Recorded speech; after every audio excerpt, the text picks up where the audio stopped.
En paralelo, este sábado las FARC atacaron una estación de policía en la isla Gorgona, ubicada en el Pacífico colombiano, y uno de los pocos puntos de la geografía donde la guerrilla no había atacado. ¿Qué ha ocurrido posterior a este ataque? ¿Cómo quedó el puesto policial? ¿Cuáles fueron las víctimas? ¿Qué ha dicho la FARC? Se los mostramos en el siguiente informe de nuestro Centro Internacional de Noticias. Después de que las FARC atacaran con explosivos y armas largas un puesto de policía en la isla Gorgona en el Pacífico colombiano y tras el secuestro del general Rubén Darío Alzate, el cabo Jorge Rodríguez y la abogada Gloria Urrego, la organización criminal dijo que considera difícil reanudar los diálogos de paz en La Habana bajo las condiciones actuales. En un comunicado firmado por el máximo cabecilla alias Timochenko, las FARC aseguraron que con la suspensión de los diálogos el gobierno destruyó la confianza en el proceso de paz. Las negociaciones fueron aplazadas por el gobierno tras el plagio del general el pasado 16 de noviembre en el departamento del Chocó, noroeste del país. Desde Cuba, el grupo terrorista también anunció que fue activado el operativo para la liberación de los soldados Paulo César Rivera y Jonathan Andrés Díaz, secuestrados en el departamento de Arauca el 9 de noviembre. Información que fue confirmada por el Ministerio de Defensa. Sin embargo, sobre la liberación del general Alzate y sus acompañantes, el organismo dijo estar a la espera de las coordenadas. De otro lado, las autoridades colombianas suspendieron indefinidamente la actividad turística en la isla de Gorgona tras el ataque de la organización criminal. Un patrullero de la policía que sobrevivió al atentado narró los hechos. Estaban rematándonos y habían 4. Uno que estaba con una linterna verificando qué policía estábamos y los remataban. Los sucesos ocurrieron la madrugada del sábado en el Parque Nacional de Gorgona, ubicado a 35 kilómetros de la costa pacífica, donde se encontraban en ese momento 2 turistas suizos y 29 ciudadanos colombianos. Bien, es el informe de nuestro Centro Internacional de Noticias y nos acompaña Román Ortiz, profesor de Estudios Estratégicos e Internacionales y consultor de Seguridad y Defensa. Señor Ortiz, buenas tardes, gracias por estar con nosotros. Hola, buenas tardes, Dani. Señor Ortiz, yo comenzaría, muchas cosas de qué hablar, pero ¿cómo entiende uno que sean precisamente las FARC las que digan que el gobierno rompió la confianza al suspender las conversaciones y que para regresar a la mesa de diálogo tendrían que haber nuevas condiciones? Es decir, ¿cómo se interpreta esto cuando hay un general secuestrado, un cabo, una abogada, 2 soldados anteriores y como si esto fuera poco, el fin de semana se ataca el puesto policial de Isla Gorgona? Bueno, yo creo, Idania, que es un ejercicio de cinismo fascinante, pero que por otra parte no es nuevo, ¿verdad? Es decir, hay que recordar que las FARC nos han regalado durante estos tiempos con frases como declararse a sí mismas víctimas después de que han sido los victimarios más grandes de este país, ¿verdad? Entonces me parece que de alguna manera, por un lado, es sorprendente en el sentido de que está tan alejado de la realidad que uno se queda como perplejo, pero por otra parte, pues es más de lo mismo en el comportamiento de la organización.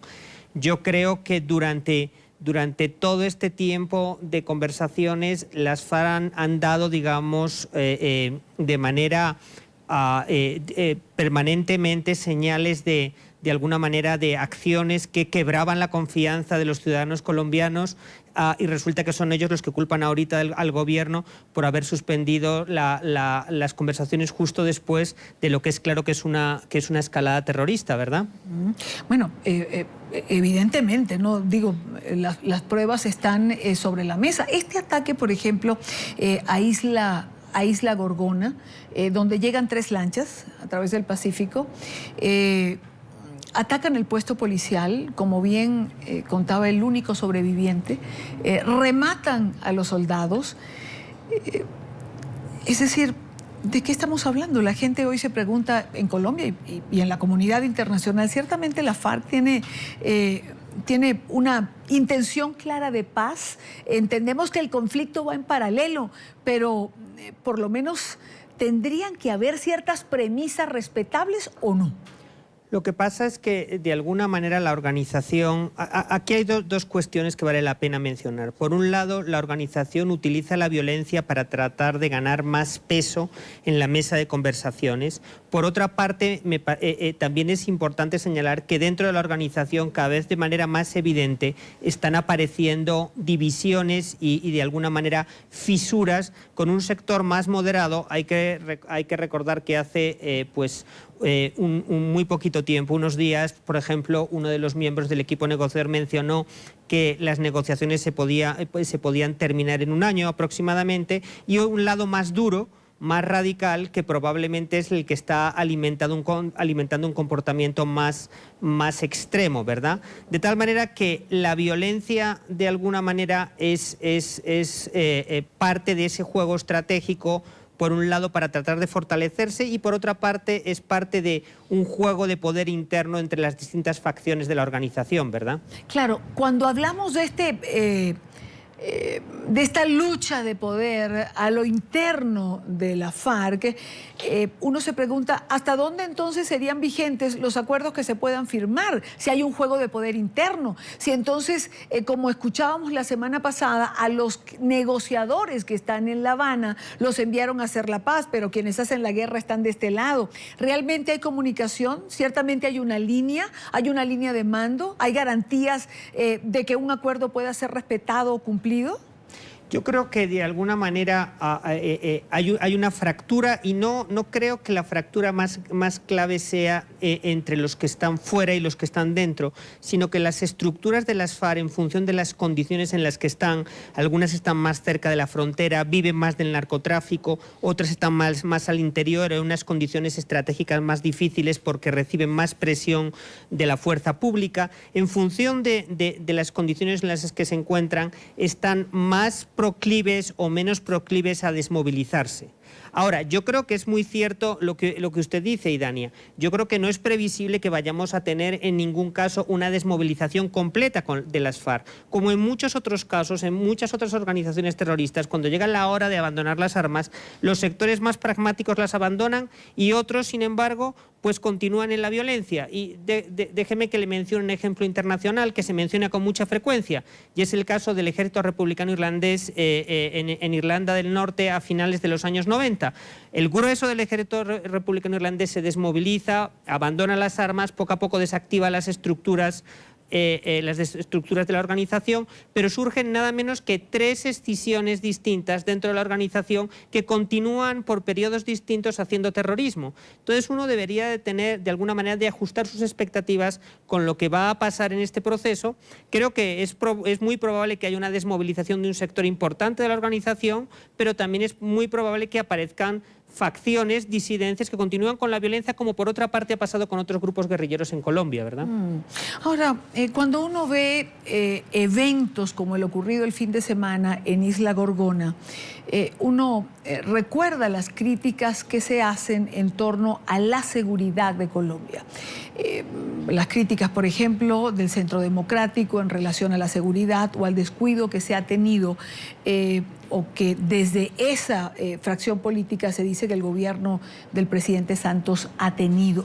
Yo, cuando me decían o me hablaban de la presencia de los turistas en Isla Gorgona, hacíamos la reflexión de, bueno, para estos turistas ya el eslogan no va a ser, en relación al turismo en Colombia, el riesgo es que te quieras quedar. Ya pueden pensar, el riesgo es quedarme ante eventos de este tipo. Bueno, yo sí creo que hay que, de alguna manera, poner en proporción lo que ha pasado en la Isla Gorgona. Yo creo que es significativo en el sentido de que representa que las FARC han continuado avanzando en un proceso en el que ya llevan algún tiempo de tratar de desarrollar algunas capacidades para hacer terrorismo en el espacio marítimo, pero hasta ahí es hasta donde hay que llegar. Aprovecharon un hueco de alguna manera. Controlar el Pacífico es muy difícil. Hacen falta muchísimos recursos, la Armada colombiana hace su mejor esfuerzo, pero evidentemente la tarea es muy grande y los recursos son limitados. Entonces aprovecharon esa oportunidad para hacer ese ataque terrorista, que fue un ataque espectacular por un lado por donde se produjo, pero también limitado. Yo creo que en términos más generales la política de seguridad está funcionando contra las FARC claramente. La organización cada vez es más pequeña. Cuando, digamos, en los últimos años ha pasado de contar aproximadamente con unos 9.500 miembros de tiempo completo a hoy que son aproximadamente unos 6.000.